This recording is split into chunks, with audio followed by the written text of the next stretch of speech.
Let's take it down a notch now and get into this alpha state, which is so important for you because it opens up strategic thinking, planning, learning, and deconstruction and reflection, which is exactly what you do when you meet one-on-one with a client. This is the sweet spot you've got to get people into. And so if you get into that state, you'll be able to bring people along for the beautiful ride. I'll show you a little example of how this works and the power that it can have. This is a photo that I took in 2003 after I got my PhD. No one would hire me. Apparently, once you have a doctorate, no one hires you. So I was unemployed. Wish I knew that on the way into 13 years of grad school. But anyway, so I grabbed my bike and a tent and rode my bike from Cairo to Cape Town, 11,000 kilometers through Africa. That got into the Guinness Book of World Records as the fastest human-powered crossing of Africa. I didn't get into the Guinness Book of World Records because I hit a cow in Malawi and had to take a few days off. That's another story for another presentation. But on that trip, two people met. They ended up getting married. After the wedding, we went to Shishui National Game Park in South Africa, which is the image that you're seeing there. And we went out on safari, which is epically cool and one of the most amazing things I've ever done in my life. And I'm a bit of an adrenaline junkie, in case you haven't noticed that yet. And so there was a few options when I got to the lodge. The options were morning game drive, fabulous.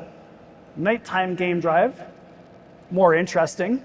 But then scribbled in chalk on the bottom corner was walking safari. And I was like, oh, you can be part of the food chain. Let's go for a walk. This is gonna be awesome. So I went out with my guide, and he had the smallest gun I've ever seen in my life. I don't even know what that thing was for. And we went out for a walk in the South African game park, and we were looking for animals. Didn't really find anything, but we were finding amazing plants and birds and learning so much. He was so knowledgeable and absolutely spectacular. But at one point I was like, can we like really look for some bigger animals and see what we can find? He's like, all right, well, they all go to the watering hole. So we went to the watering hole, which is where the animals converge to drink water and eat each other. So that was intense, walking through that as part of the food chain. And then we walked around this watering hole and up to this little mound of earth right here. And I stood up on that mound of earth and I looked to my left and I saw this. And everyone froze. The rhino's ears locked in on me because they hear better than they speak. I froze, my guide froze. It's just a standoff. I eventually lifted my camera, took a photo. It went click, really loud, echoed everywhere. My guide swore in Swahili. I understand Swahili, so he said something disparaging about Caucasian tourists, which I won't repeat here. And then I eventually sort of moved myself back out carefully and away from the situation. And when I got back to my tent at night, I was flipping through my photos on my camera and I saw this one. I was like, that was amazing. What an unbelievable experience. So glad I got that photo. And I cannot believe I missed the second rhino. Do you see it? Bottom right? See its back? I also completely missed these two beautiful green parrots. So here's what happened. As a physiologist, I deconstruct these things. I was like, oh, okay, so when I was in that situation, and my attention was focused exclusively on the rhino and the horn, the threat, the danger, legitimately, it's a rhino, it could kill me in 5 seconds. The problem is that when you're faced with a threat, something that scares you, whether it's a rhinoceros horn, or a COVID-19 headline, or economic outlook reports, or inflation reports, or the murder hornets. Remember that? That was an actual thing. It's been so bad for 4 years that you're like, oh yeah, the murder hornets, that was the thing. Anyway, so when we're faced with these like serious threats, your eyeball changes shape so you can focus better on whatever it is that's threatening you. The problem is that you lose your peripheral vision. Your world turns into that. And you can't see anything in your peripheral vision, and you also then lose your peripheral thinking. So just think about the world right now. Threat after threat after threat after threat. And as a result, we've lost our ability to even contemplate the fact that there could be a second rhino. By analogy, other challenges, Black Lives Matter, residential schools, all of the other major societal issues that we need to address right now to make this a just, safe society for everybody, where every single person can reach their true human potential with no structural limitations to that. And then that also stops us from being able to see what are the opportunities, by analogy, the two parrots. So moving forwards, as leaders, as people who help others navigate life to be safe, to put their families in a better place, it is incumbent upon all of us, every chance that we get, to get out of beta mode, stress, anxiety, fear, and help people get down into alpha so that we can increase our ability to think peripherally such that we can navigate a way and a path forwards. We need to get people into an alpha brainwave state so we can show them where to go, how to get better, where their families can be. The way to do that is to leverage the power of metacognition. When we're in an alpha brainwave state, when we're strategizing, reflecting, deconstructing, the frontal lobe of the brain activates, which is right behind your forehead, which you've probably all felt. Think about it. Imagine somebody thinking deeply about a subject.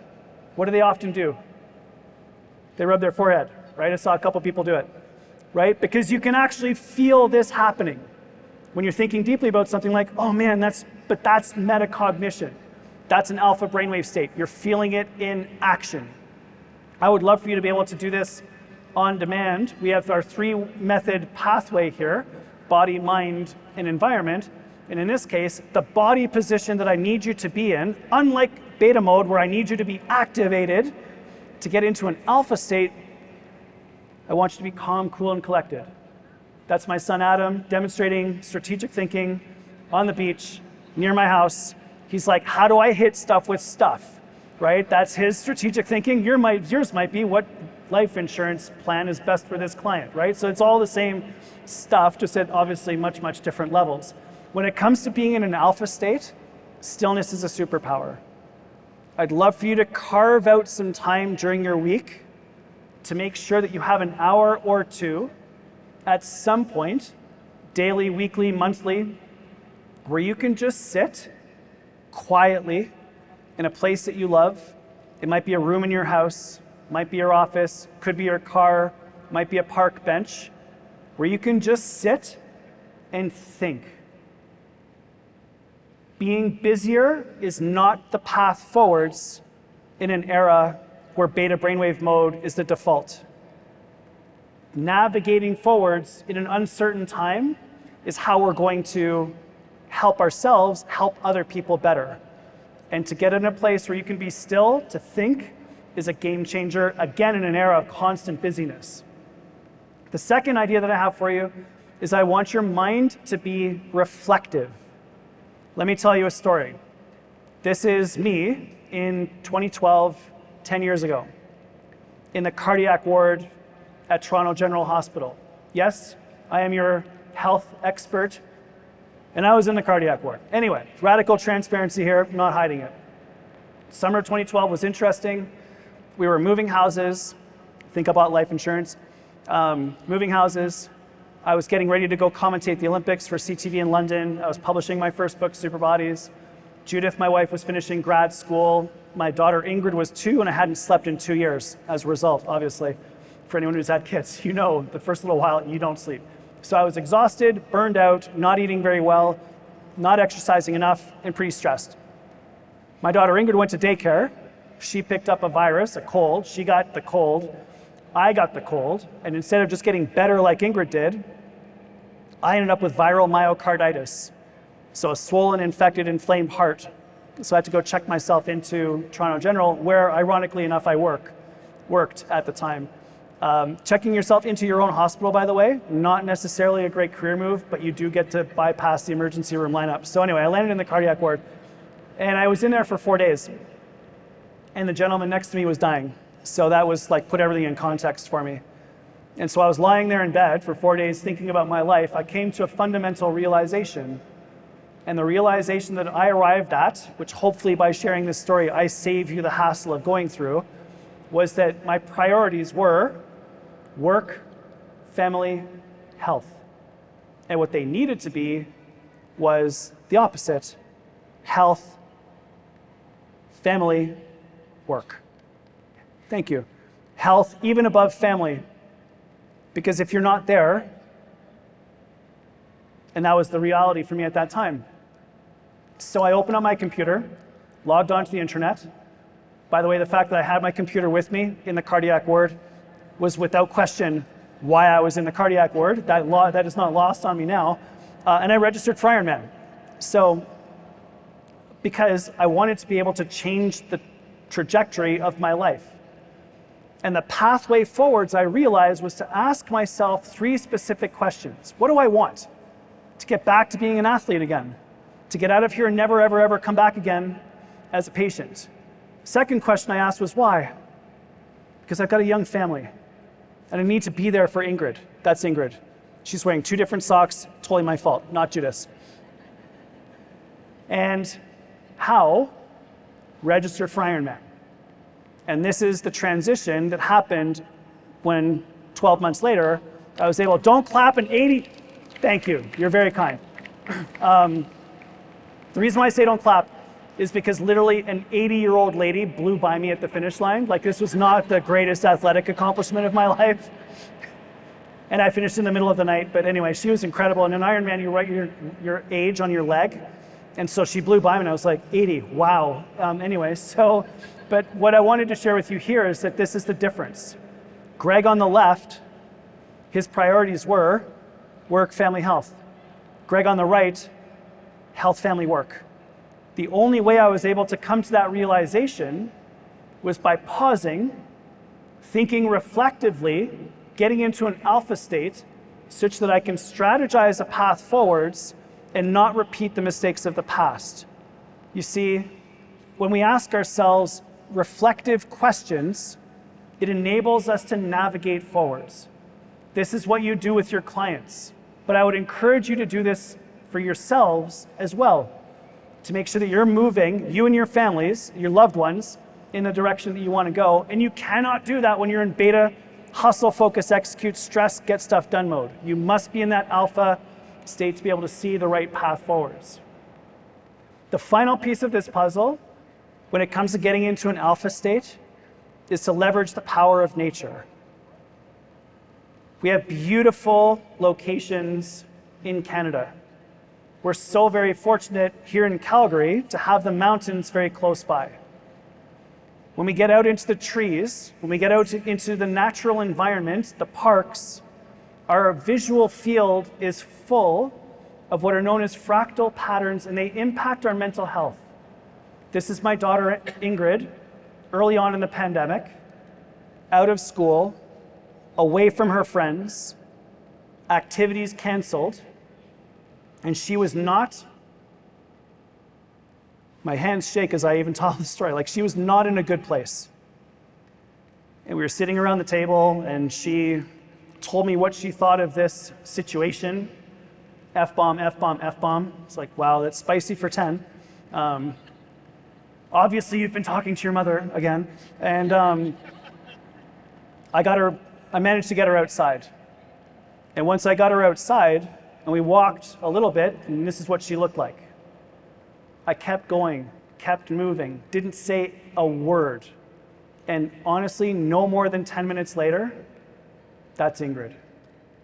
Completely different psychology, purely as a result of getting out into nature and filling her visual field with fractal patterns, which are repetitive patterns that decrease or increase in size. If we look around this room, you will notice that everything is right angles, which is our built environment. Built environments help us to get into a beta brainwave mode. Fractal patterns in nature help us get into alpha states. These fractal patterns that exist in 92% of plant life on Earth are also present in trees, river systems, and your lungs. the airways of your lungs have the exact same fractal pattern that most plant life does. These fractal patterns not only are present in the airways of your lungs, they're also present in the capillary beds and blood vessels of your heart and the neurons inside your brain. There's no mathematical difference between the key organs in your body and our beautiful natural environment. And when we get into nature, we reconnect, and that pulls us out of alpha stress zones down into an alpha state where we can rest, recover, and regenerate.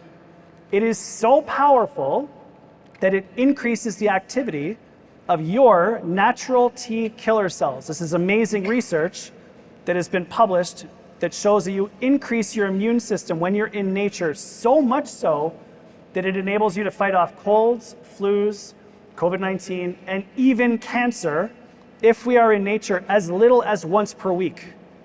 So I would love for all of you to consider your weekly forest bathing as a protocol for you. Get into a park, go for a walk outside.